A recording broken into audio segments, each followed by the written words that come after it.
Hey everybody. So this winter I've been making a ton of exotic wallets for a big sale that I'm going to have soon. And I have a runaway favorite exotic that I wanted to share because it's a really affordable way to use exotics, and the materials I actually like working with it better than a lot of the more common stuff. So these are ostrich legs. Ostrich legs, these are suede. They come in suede, they come in your traditional glossy greens and reds, yellows, all sorts of cool stuff. But I've actually really fallen in love with using these because they kind of combine my favorite things from something like an alligator or crocodile hide, which can be very expensive for top quality, and snake, which is a little more affordable and much more thin and easy to work with, but it does have scales that they can tend to fall off, and it's not really everyone's cup of tea to get. This is a water snake. That's a little more normal, but some people just don't like snakes. Now, I compare the two because, like alligator, and I have actually, for a better comparison with the material we have at hand, here's some suede alligator, and here's a similar color in suede of an ostrich leg. Let me get you a little closer so you can kind of see. And what you'll notice is you actually get a very similar scale pattern as you do on the alligator, but it's a little bit thinner. And if you've never worked with alligator, the suede is a lot softer, but a normal glazed or matte glazed hide, it can be difficult to work with if you've never worked with it before. You have to have very sharp tools. I mean, it's armor, right? So in that sense, the ostrich leg is a little bit easier to work with. And like the snake skin, it's a lot thinner as well and a little more pliable. So you can do things like make card holders that break in a little bit faster. You can do some cool stuff with ostrich legs that I'm sure you can do with alligator and crocodile skins. I'm just not skilled enough to do it.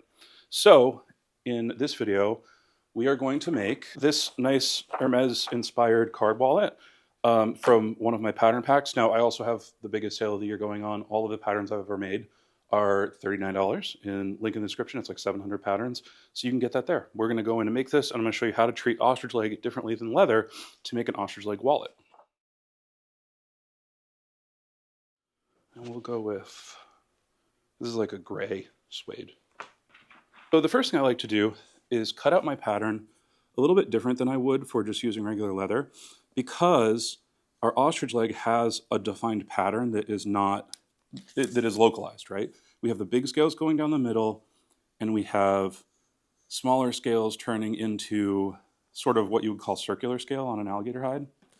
But these are almost more like a stingray pattern. It's not the same hand, it doesn't work the same as stingray, but it's more dots than it is small scales. And so what I like to do is I'll cut out my pattern, but I'm not going to use the positive of the pattern, I'm going to use the negative of the pattern. So I'm cutting it out right on the line here.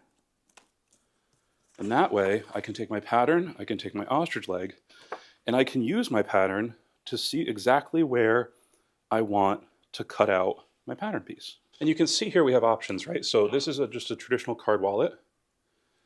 And this is the shin of the bird.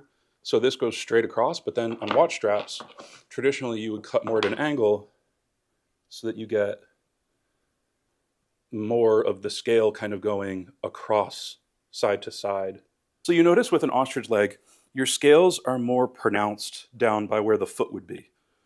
This is the toes, right? And then this goes up to kind of, I think this is the knee. And a nice thing about ostrich legs is no bird, this is just a full byproduct of an industry. No bird is getting harvested for their legs, right? This is just be thrown away. You can tell it's not an ideal, it's not a perfect piece of leather. It's not very wide. So of course, if you want to make bags, you have to kind of panel them together. But for small goods like this, it's really fun to work with. You get that exotic feel. And these are like between like 40 and 60 bucks for a leg. So we have a couple, like we can go down here and we can do sort of like get a little diagonal pattern going, but I think I want to just go traditional. And right there is where I'm going to cut my piece from. So I'm going to go back to my normal piece here and just use a pen. We'll cut this off, but it's easier to see. It's a little bit harder on these exotics that have scales to use your awl because you just won't make a good impression. So like with any exotic, you're going to want to use a nice sharp blade, because the one thing, this varies, when you get to these thick scales, it is a little bit harder to cut through than the thin parts, but it's not anywhere near close to alligator or crocodile. You can see we're getting nice clean cuts. This is chrome tan, so we are going to have to do an edge paint on the outside, but it paints up nice. And the nice thing about it is you don't have a lot of the scale variation along the edges. So when you paint it, sometimes when you paint crocodile, if you don't skive it thin enough, you get like a really inconsistent surface even if you sand it down. With this, it's much easier to paint. I have a fresh panel of Valdebrana.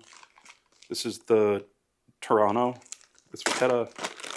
We're going to pair that with this. I think that'll be a nice classy color combination. And then I have like this sort of bluish teal edge paint color that I mixed up. And we'll use that just for a little zhuzh. First thing I'm going to do is I'm going to do a rough outline of our liner, because I'm going to heavily skive this piece. This is like a 3 and 3.5 ounce leather, and I want our liner to be a little bit thinner than that. Now, if you want a cheat code to learning how to skive, this Valdebrana is like, skives like butter. So I'm going to thin this out as much as possible. You could also use a French skiver if you want to skive the body, but I don't really think that's necessary with how thin the ostrich leg is. What I'm going to do with this is, so you can see here, the back of the ostrich isn't very hairy or anything like that. It's a really well-behaved leather to work with. I don't know what else to kind of say about it, which is why I think I'm like so taken by it the last few months. But what I like to do is, it does kind of absorb a bit more glue than normal. So I like to either do a heavy coat, or you can just do 2 coats. You can do a coat, let it kind of dry if you're using contact adhesive, and then put another coat over it, and you'll get a perfect normal bond. I'm going a little heavy. This will kind of just do the same thing. Now to glue this up, I'm going to start on this side, and I'm going to put down half. Just make sure everything's straight. So I'm holding this up kind of like that, because I don't want the other half to be glued right away. Fold it in half like this, put a little crease in it, and we'll do it on this side. I'm just going to put this down on the workbench and slowly roll it towards myself. And that's pretty much all you have to do. You won't get an aggressive fold, but it's going to be just enough so that it'll fold nice and easy. And once that's glued, all I have to do is trim this, and we're ready to glue up the whole wallet. And this is one of the reasons why I think that this is definitely one of the best bang for your buck exotics on the market, because there's really, it's darn near easy to work with compared to even some more stiff leathers, because it's nice and soft, but you do get that exotic look, and you're able to offer an exotic material to your customers for a lower price than something like alligator, crocodile, etc. Now it's time for the glue up, and the nice thing about these designs are that it's just one, you glue the pockets up and then you just glue the whole thing up, and it kind of builds into card pockets for you. I like to use one for cash, one for cards on this style, but you can also just put cards in everything. And you notice I cut my edges clear, straight cut. I have the curve cut into the pockets, so I can glue this down and then I'll trim it so it all matches. And here you can see what our pocket looks like overlapped. So you have the single seam here, but on the other side, I've skived this down nice and thin so that it'll all lay flat. Before we stitch, I have a piece of 220 grit sandpaper right here. I'm going to put it flat on my workbench. No tools needed, no machines needed. And this is how I'm going to level each side of my wallet so that each side is straight after the trim. And there isn't really anything super special about punching an ostrich leg. It acts pretty much exactly like normal leather does.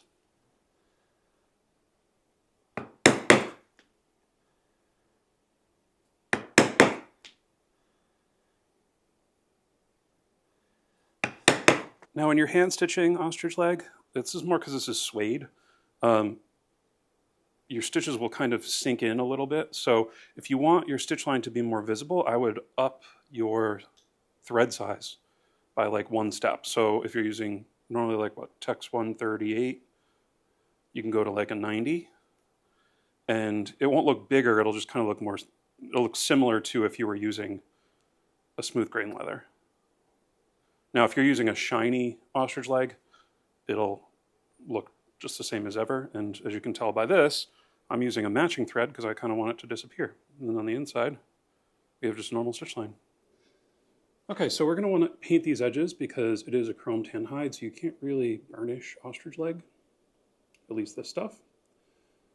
I've done one coat of filler to fill the pores because it is a little bit less dense than a normal veg tan. And I'm going to do a few coats of my edge paint.